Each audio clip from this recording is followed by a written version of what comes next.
Muy buenos días. El siguiente tema que tenemos se llama función tubular renal. Vamos a abordar básicamente qué pasa en segmento por segmento de la nefrona. Como vamos a hacer este ejercicio, les aconsejo que en una hoja grande dibujen una nefrona parecida a esta y vayan dibujando lo que pasa en cada uno de los segmentos que vayamos revisando. Entonces aquí hay un segmento pues que no tiene todos los detalles que vamos a revisar, pero al final va a quedar muy nutrida ese esquema y les va a permitir estudiar a mayor profundidad. Entonces les voy a dejar un momento esta imagen para que se hagan una idea de qué es lo que vamos a hacer. En esta imagen vemos los componentes tubulares de la nefrona y lo primero que vamos a hacer es revisar la parte histológica y microscópica de cada una de estas partes para nosotros entender un poquito más qué sucede en cada segmento. Recuerden que deben ir tomando nota de los sucesos que pasan en cada uno de estos sitios. Los componentes tubulares de la nefrona entonces son el túbulo proximal, que estará pues por aquí, ¿cierto? El asa de Henle y el túbulo distal y el conducto colector. Bueno, estas cuatro partes macro tienen sus propias subdivisiones, de acuerdo a diferentes clasificaciones, tanto histológicas como anatómicas, se puede decir. Entonces, lo primero es que el túbulo proximal se divide en el túbulo contorneado proximal y el túbulo recto proximal.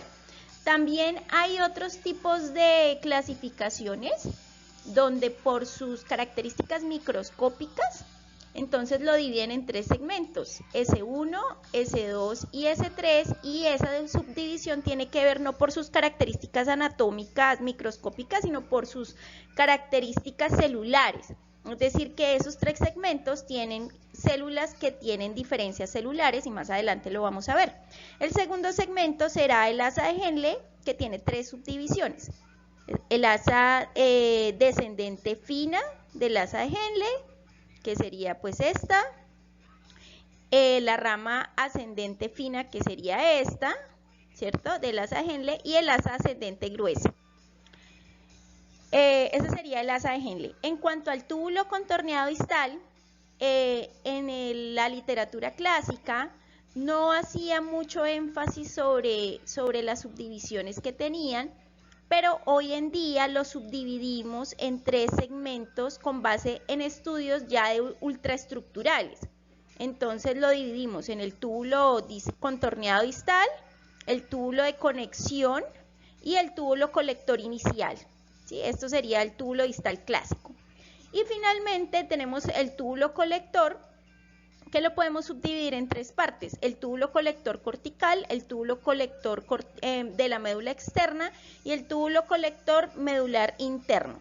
Entonces, vamos a ir pasando por cada una de estas regiones viendo cuáles son los sucesos y las diferencias histológicas. Bueno, revisemos la microestructura de cada una de estas partes. Empecemos por el túbulo proximal.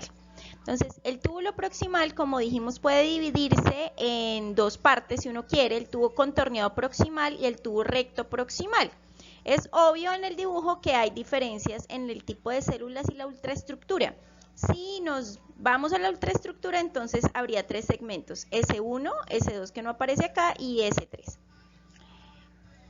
Básicamente el segmento S1 empezaría pues ya desembocando el glomérulo, es decir aquí, ¿cierto? Aquí, y abarcaría la primera porción del tubo contorneado proximal, y el segmento S2 empezaría en la segunda mitad del túbulo contorneado proximal y continuaría hasta la primera mitad del túbulo renal recto, es decir, como entre las dos. Y finalmente el segmento S3 pues estaría en la segunda mitad del túbulo recto proximal, ya extendiéndose en esta parte que queda en la médula, ¿sí? Es importante que veamos que algunas partes de la nefrona se encuentran en la corteza, otras en la médula externa y otras en la médula interna, porque eso tiene implicaciones fisiológicas, entonces atentos a esos detalles. Bueno, ¿qué tiene de interesante las células del túbulo proximal? como vemos, es una estructura que las células tienen vellosidades, ¿sí? Y esas vellosidades amplían como el área de intercambio, ¿sí? Se parecen como a las de las células intestinales, más o menos. Entonces, vamos a tener dos lados aquí en cada una de estas células. El lado que en la literatura se llama apical o luminal, que es aquí al interior del túbulo, es decir, las células que dan hacia la luz tubular. Ese sería el lado apical, y el lado basolateral sería este, que es el que tiene contacto pues con el intersticio y con los capilares.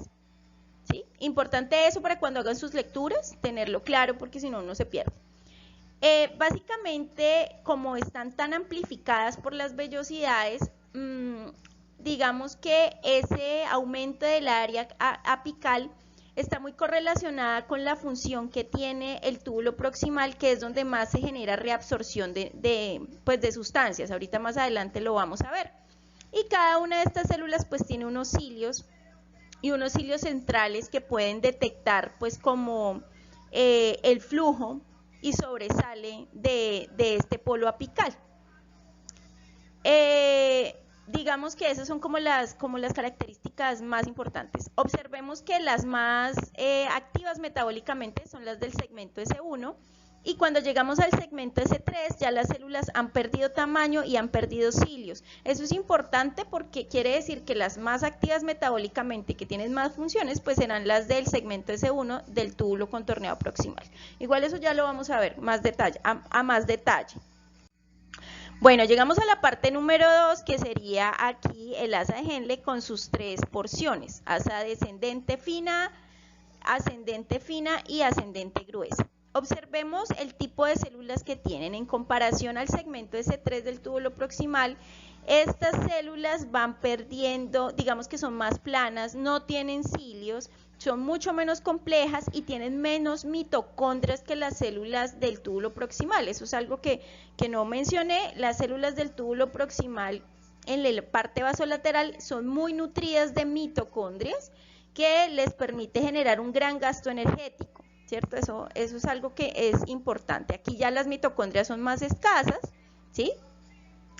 Y digamos que la rama ascendente fina son muy cortas en las nefronas superficiales, ¿cierto? Las corticales, pero en las nefronas yuxtaglomerulares, como las vimos, o yuxtamedulares, como las vimos en el primer video, es yuxtamedulares, las células, las asas de Henle pues son más largas y van hasta la médula interna.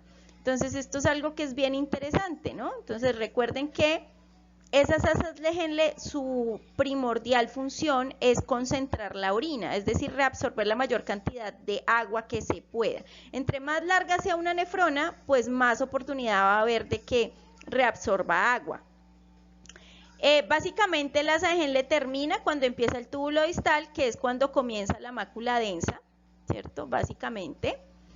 Y la parte de la asa ascendente gruesa, pues ustedes notan una diferencia de células. Ya son células que, aunque no tienen cilios, son un poco más grandes, tienen un poco más de mitocondrias, es decir, las sin mitocondrias o muy pocas eran estas dos, más planas y simples porque solamente pueden movilizar agua, no tienen gran desgaste metabólico. Ya las ramas de la rama ascendente gruesa, pues ya tienen más mitocondrias, tienen una membrana vasolateral pues con invaginaciones. Si ustedes las observan aquí en la parte vasolateral, es decir, la que colinda con el intersticio, ya tiene pues más invaginaciones, y digamos que es una maquinaria celular pues medianamente compleja, porque allí digamos que su oficio es mantener a la médula bastante hipertónica, ¿no? Entonces, eso también lo vamos a ver más adelante.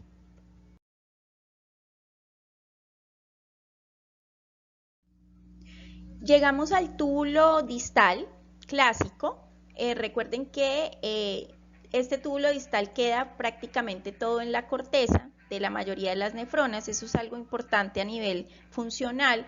Y entonces se divide en tres partes, ¿no? Tubo contorneado distal, el túbulo de conexión y el túbulo colector inicial. Entonces, miremos esto, que es importante. El túbulo contorneado distal tiene unas células que se parecen mucho a las de la rama ascendente gruesa, ¿no? Entonces tienen aquí unas vacuolitas, no tienen vellosidades, son abundantes en mitocondrias y pues digamos que sus funciones son muy parecidas. Importante aquí que el túbulo tiene, digamos que inicia en la mácula densa, ¿cierto? O sea, aquí, y finaliza en la transición con el túbulo colector inicial, con el túbulo de conexión, y el túbulo de conexión lo que hace es que ya hay unas diferencias estructurales. Aquí ya se empieza a ver que hay una diferenciación de dos tipos de células, las células del túbulo de conexión y las células intercaladas. Las células del túbulo de conexión producen una sustancia que se llama calicreína, así que por favor, la consulta que quiero que hagan es ¿para qué sirve la calicreína? ¿Cuál es su función? Ya las células intercaladas empiezan a aparecer y a diferenciarse, que también tienen, pues por supuesto, una función importante que revisaremos más adelante. Las células del túbulo de conexión, o sea, estas también producen algunas serinas proteasas, que son sustancias moduladoras de transportadores, ¿sí? También averiguar para qué sirve. Bueno, ya cuando llegamos al túbulo colector inicial, aquí aparece algo que es más interesante aún. Desaparecen las células del túbulo de conexión y aparecen dos tipos de células, las intercaladas, muy parecidas a las del segmento anterior, y las células principales. Cada una de ellas tiene diferencias tanto histológicas, microestructurales y funcionales. Quiere decir que tienen funciones diferentes. Bueno, llegamos a los últimos segmentos, que básicamente son el túbulo colector, que se divide también en tres partes: túbulo colector principal, el conducto colector medular externo, que quedaría en esta altura, y el túbulo colector medular interno. Fíjense que ya tenemos esta ultraestructura que empieza desde la corteza y va pues muy profundo hasta la médula interna. Entonces eso tiene que ver muchísimo con sus funciones. Ahora revisemos cada una de las partes y las células que aparecen allí. Entonces en el túbulo colector principal pues se parece mucho al último que revisamos en la anterior diapositiva, y tiene células tanto intercaladas como principales. Básicamente las células intercaladas son supremamente interesantes porque, como revisaremos más adelante, constituyen un tercio del revestimiento pues de este segmento, pero se diferencian dos tipos de estas células: las alfa y las beta. Estas células alfa y beta tienen funciones diferentes. Las alfa están encargadas de secretar hidrogeniones y reabsorber potasio, y las beta secretan bicarbonato. Entonces son muy importantes y recuérdenlas para el equilibrio ácido-base. Ya las células principales tienen funciones diferentes, es decir, estas básicamente son secreción de potasio y reabsorción de sodio y cloro, pero pues lo vamos a revisar a profundidad más adelante. El túbulo colector medular ya está revestido principalmente de células que pues aumentan hacia la papila, ¿sí? Ya aquí vamos llegando a la papila. Y el número de células intercaladas pues disminuye, ¿no? O sea que ya no se hace tanto control ácido-base. A partir del conducto medular externo, pues las células prácticamente participan en el transporte de electrolitos y la reabsorción o secreción de agua, pero controlados por hormonas, es decir, por vasopresina. También vamos a revisar entonces qué receptores hay allí y demás, pero para que tengan en cuenta y vean sobre todo las diferencias histológicas que hay. Ahora sí vamos entrando en materia. La función principal de los túbulos renales es recuperar la mayor parte del líquido que fue filtrado. La filtración glomerular aproximadamente diaria es de 180 litros y la reabsorción debe ser pues del 99% de eso, 178.5 litros al día, lo que nos deja orinando 1.5 litros diarios. Obviamente ese es 1.5 litros, depende del tamaño, del peso, de muchas cosas, pero digamos que este es un aproximado. lo que vamos a excretar finalmente en la orina es el resultado de lo que se filtró menos lo que se reabsorbió más lo que se secretó. Eso lo tienen que tener pues como muy en cuenta. Ahora, para poder reabsorber y secretar las sustancias, lógicamente cada una de estas células, tanto de su lado apical, que ya dijimos que era el lado que está en el lumen, como en el lado basal, tienen diferentes receptores y formas de transporte para las diferentes sustancias que vamos a revisar. Entonces, el soluto puede viajar desde la luz tubular al espacio intersticial renal y al capilar, o de vuelta a ello, es decir, del espacio, si es reabsorción, pues irá desde el lumen hasta el intersticio del capilar, pero si es secreción, pues tendrá un tránsito contrario. Para surtir ese tránsito, cada una de esas moléculas o sustancias debe moverse dependiendo de sus características por alguno de estos tipos de transporte. Transporte transcelular, que se hace a través de las células, paracelular, que es entre célula y célula, transporte pasivo, que puede ser difusión simple o difusión facilitada, y transporte activo, que puede ser activo primario o secundario. Si no los recuerdan, por favor repásenlos porque los vimos a profundidad en el primer corte. Y tenemos la pinocitosis y la transitosis, que es los mecanismos que tenemos para transportar algunas sustancias grandes que se hayan podido filtrar. Entonces, arranquemos con el primer segmento. El túbulo proximal, ya dijimos cuáles eran, digamos, los aspectos histológicos importantes, lo del borde de cepillo y demás. Básicamente su función principal es cotransportar aminoácidos, glucosa, sodio, agua, y generalmente eso lo hace por mecanismos de transporte muy específicos. Esta diapositiva es a modo de resumen. Aquí se transporta o se reabsorbe el 65% del agua y el 65% del sodio y el cloro, el 100% de la glucosa y el 100% de los aminoácidos. También se secretan algunas cosas, es decir, por ejemplo, hidrogeniones, algunos ácidos orgánicos, algunas bases.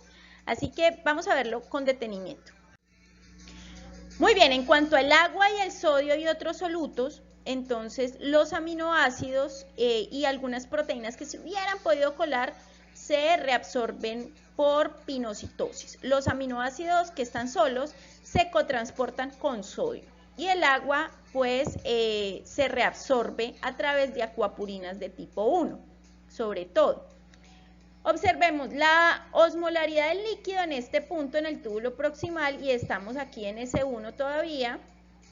Se reabsorbe por esas acuapurinas, pero la osmolaridad del líquido filtrado es isoosmolar, exactamente igual al plasma. Observen que aquí la osmolaridad es 287 y la osmolaridad del intersticio está en 293, un poquito más hiperosmolar, y eso hace que el agua pues se quiera mover.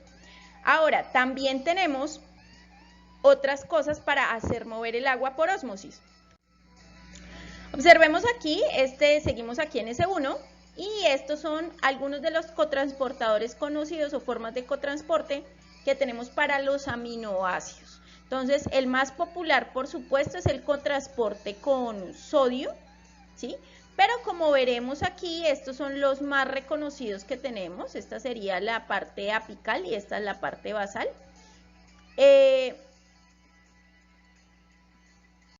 Digamos que la parte más conocida es esta, que es los aminoácidos cotransportados con sodio, pero también pueden entrar cotransportados con hidrogeniones,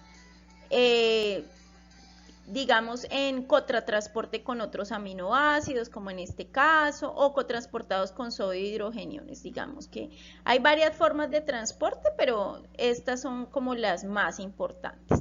Luego que esos aminoácidos ingresen a la célula de la parte proximal, pues entonces van a tener que moverse hacia el intersticio del capilar y lo hacen por estos receptores que ya están reconocidos aquí. Digamos que podríamos ser muy específicos para esto, pero digamos que no valdría la pena. Ahora, importante de todos estos receptores es quién hace posible que estos aminoácidos puedan ser cotransportados. Recuerden que es por transporte activo secundario, así que aquí está la bomba de sodio, potasio, ATPasa en el lado basal que disminuye la concentración de sodio y eso hace que la mayor cantidad de cotransporte se haga por este receptor, ¿cierto? El sodio entra por difusión simple, por difusión facilitada, pues, a favor de su gradiente de concentración, y los aminoácidos entran por transporte activo secundario. Entonces, acuérdense que tienen que repasar cómo era lo del transporte activo secundario. Bueno, seguimos en el túbulo proximal, en el segmento S1, donde se produce la reabsorción de todos los aminoácidos que fueron filtrados. Algunos de esos aminoácidos pues están en forma de oligopéptidos o polipéptidos que deben ser hidrolizados, y pues este proceso puede pasar tanto en la luz, ¿sí?, como a nivel intracelular. Por favor, busquen cuáles son las oligopeptidasas más importantes que nos pueden ayudar pues en este proceso. Después de que los aminoácidos han ingresado, ya sea porque hayan sido hidrolizados en el borde de cepillo o en el interior de las células, pues tenemos transportadores de aminoácidos que los van a llevar al espacio intersticial. Recuerden que muchos de estos movimientos de aminoácidos se hacen por cotransporte o contratransporte, es decir, transporte activo secundario, para la cual todas las células del túbulo proximal tienen bombas de sodio-potasio ATPasa a nivel basal. Algunas de las proteínas que logren filtrarse pueden ser polipéptidos de un tamaño un poco más grande, así que en el túbulo proximal se van a reabsorber a través de pinocitosis o transitosis, y dentro de las células, pues a su paso por los diferentes organelos intracelulares, van a quedar convertidos en aminoácidos libres que se puedan transportar.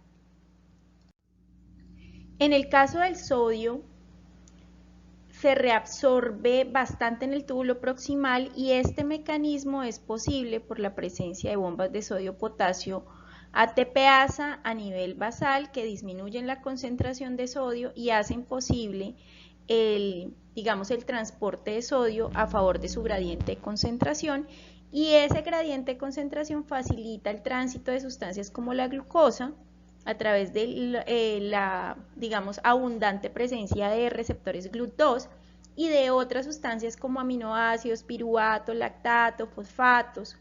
Ahora, ese ingreso de sodio a la célula pues deja un vacío en el líquido luminal, porque recuerden que los electrolitos aquí no se van a mover solamente a favor de su gradiente químico, sino también a favor de su gradiente eléctrico. Con respecto al sodio, sobre todo, que la reabsorción a nivel tubular proximal es casi el 65% del sodio filtrado, pues ese tránsito de sodio deja digamos que cuando el líquido se filtra hay un equilibrio entre las cargas tanto positivas como negativas. Esta reabsorción masiva de sodio hace que haya un vacío electroquímico, es decir, que se empieza a poner el voltaje negativo en vez de ser neutro. Aquí tenemos menos 3 milivoltios. Así que algunos de los iones van a empezarse a mover para tratar de compensar y tratar de llegar a la electroneutralidad. Entonces, ese sodio estaría limitado y los electrolitos de carga positiva estarían limitados por la carga. Aunque este vacío también genera la posibilidad de reabsorber electrolitos de carga negativa, como se ve en la porción S3.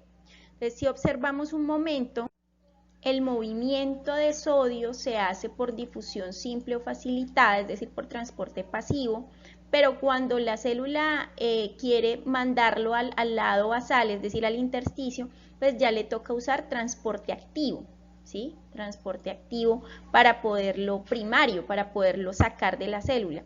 Y pues eso se da gracias a la presencia de las bombas de sodio-potasio ATPasa, que son muy importantes para todo el transporte, no solamente del sodio, sino de otras cosas que entran cotransportadas, como ya lo vimos anteriormente.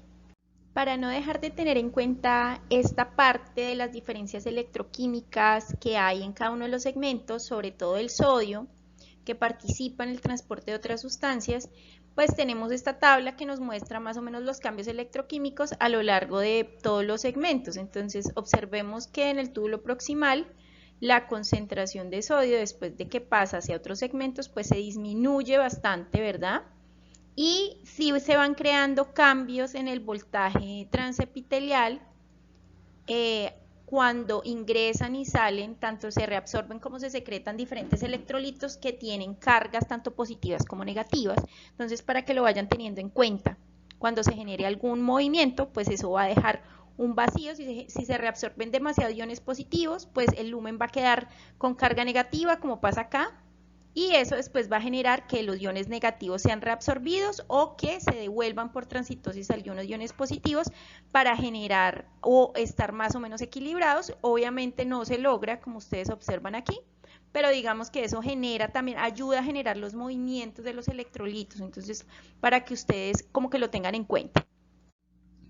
Ok, aquí estamos en la parte de C2S3 y ya hay la presencia de otros receptores que son de vital importancia.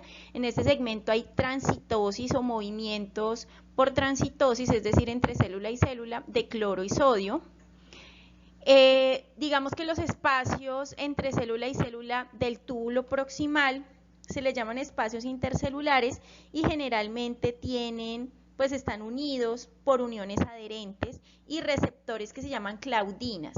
Dependiendo del tipo de claudinas, pues son permeables o no a cierto tipo de iones. En este caso son permeables al cloro y al sodio. Nótese que en el segmento anterior, en S1, el voltaje estaba quedando negativo por la gran cantidad de reabsorción de sodio. Entonces fíjense que eso hace posible que el cloro ahora sea reabsorbido porque hay exceso de iones negativos. Bueno, en este segmento hay una situación que es que hay muchos receptores de sodio hidrogeniones que se combinan con receptores aniónicos de cloro y un anión que generalmente es una base que puede ser bicarbonato o cualquier otra.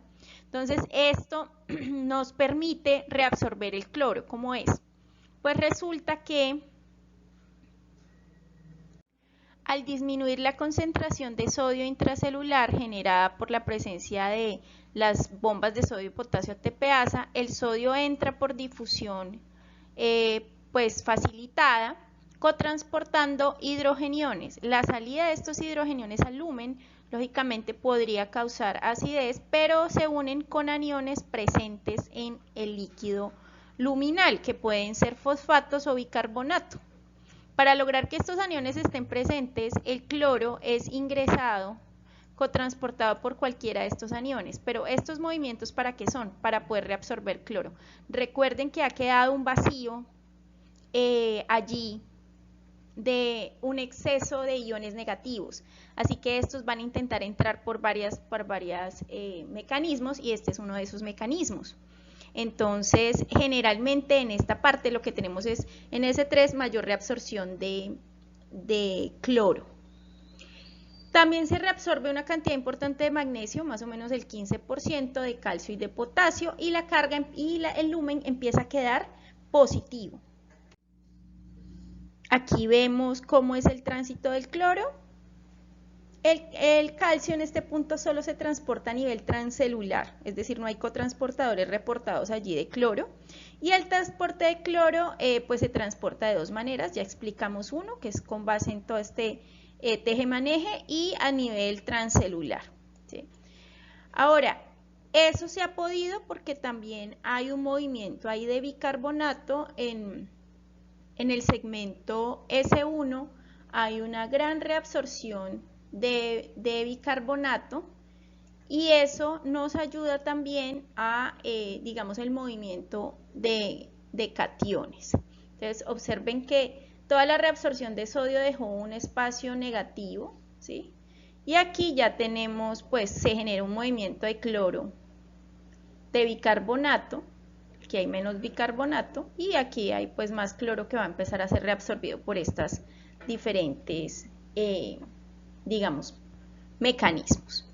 En S2, el líquido tubular llega básicamente a los segmentos del túbulo contorneado proximal, pues ya sin glucosa y sin aminoácidos, es decir, que en la parte C2 y S3 ya la parte de reabsorción de aminoácidos y glucosa se ha dado, como lo explicamos anteriormente, y ya hay una concentración baja de bicarbonato, o sea que en S1 está la reabsorción de aminoácidos, de glucosa y de la mayor cantidad de sodio y bicarbonato. Eso es como muy importante para los movimientos que se van a dar en S2 y S3. Para el paso de salida vasolateral del movimiento de cloro, entonces pues han reportado diferentes tipos de transportadores que los tenemos aquí, que podrían, digamos que transportarse de esta manera, ¿cierto? Cotransportándose con potasio o en receptores básicamente que funcionen solamente moviendo potasio. En los pacientes de fibrosis quística este receptor estaría involucrado, afectado o ausente. Bueno, en esta gráfica podemos hacer una integración de lo que acabamos de ver. Entonces tenemos que en los tres segmentos pasan cosas que son diferentes. En S1 hay una reabsorción preferente de sodio y glucosa, aminoácidos y otras sustancias a través de las diferentes cotransportes mediados por sodio. ¿Sí? Entonces aquí tenemos cotransporte de sodio-glucosa, glucosa y aminoácidos, con transporte de sodio y hidrogeniones, entre otras cosas. Listo. En S2 ya con esta reabsorción pues han aumentado los iones negativos, es decir que se genera un vacío ahí de iones positivos y genera un gradiente negativo, lo que hace que aumente el cloro. Aquí hay una clara reabsorción masiva de bicarbonato, lo que deja al cloro atrás. Y ya en S3 pues hay varias maneras de reingresar cloro con los mecanismos que nosotros revisamos en la diapositiva pasada, porque la concentración de cloro ha aumentado mucho con respecto a la bicarbonato que se ha reabsorbido en S2 por arrastre con agua también. En fin, recuerden que en el cemento S2 y S3 ya no hay reabsorción de glucosa ni de aminoácidos, eso se hace en la parte C1, en la parte contorneada, la parte que es más ciliada. Entonces, y aquí lo importante es tener en cuenta la microanatomía o histología de cada una de las células, porque le dan un poquito más de soporte a lo que estamos hablando acá. Bueno, entonces en resumen, en el túbulo proximal, la primera mitad del tubo proximal, entonces el sodio se reabsorbe mediante transporte junto a la glucosa y otros aminoácidos, y otros solutos como el cloro disminuyen más o menos de 140 a 105 por cotransporte. La segunda mitad, que sería la parte recta, es decir, una parte de S2 y S3, reabsorbe sodio y cloro, y aumenta con respecto a la primera porción y se facilita la difusión paracelular intersticial de varios electrolitos, incluido el magnesio, que digamos que es uno de los electrolitos de los que menos se habla, pero tiene muchísimas implicaciones clínicas. La disminución del sodio en el túbulo proximal pues obliga al agua a difundir por ósmosis, eso es algo muy importante. Esa gran reabsorción de sodio, recuerden que la osmolaridad del líquido que empieza en la primera mitad del túbulo proximal tiene una osmolaridad igualita a la del plasma, o sea que ahí no habría ósmosis de nada, pero ya en la segunda mitad del túbulo y al disminuir la cantidad del sodio que hay en el líquido luminal, pues el agua va a verse forzada a pasar a través de acuapurinas tipo 1, porque la cantidad de sodio ahora se encuentra a nivel de las células y a nivel del intersticio, entonces eso va a generar un movimiento de agua. ¿Cuánto? El 65% del agua se va a reabsorber en este punto. Así que es un lugar importante. Bueno, no hemos salido del túbulo proximal aún.